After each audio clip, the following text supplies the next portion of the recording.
Well, now, Gene is buried here in Newhall.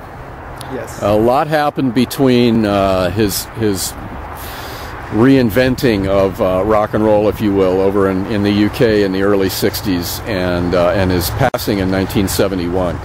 What happened between in that time? Oh, my goodness. The short version. The short version.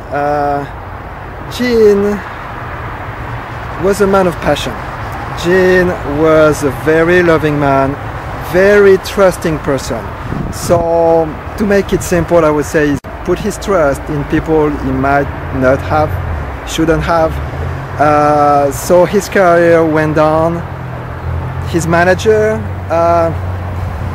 was not what we would expect from a manager. So there was internal conflicts, things like that. His life started to be complicated, per se.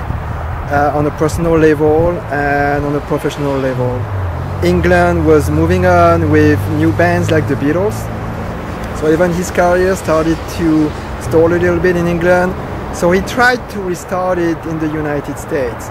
And at the time he was known as a rockabilly artist, and it was hard to find in a hippie environment.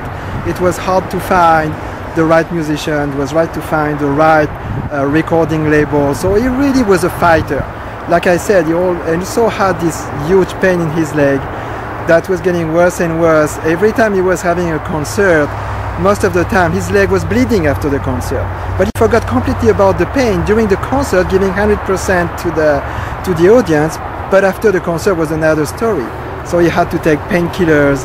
Alcohol got a cost on him.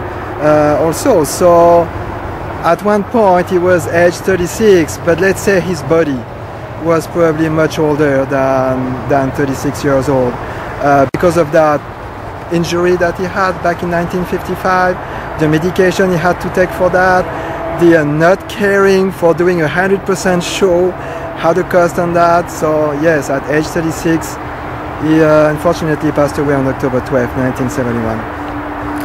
And how did he come to be buried here in Newhall?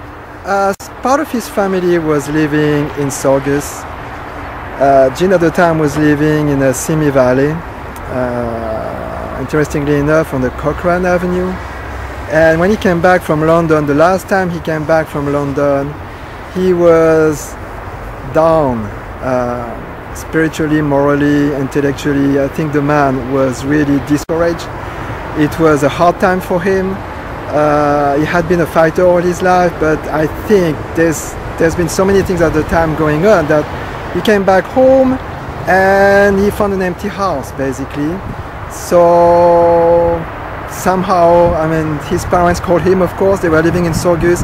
They offered him to come here.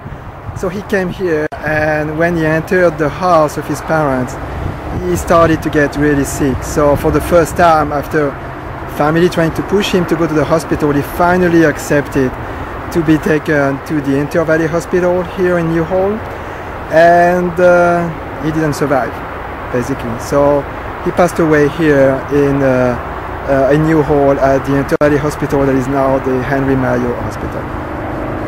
And his interment here at Eternal Valley.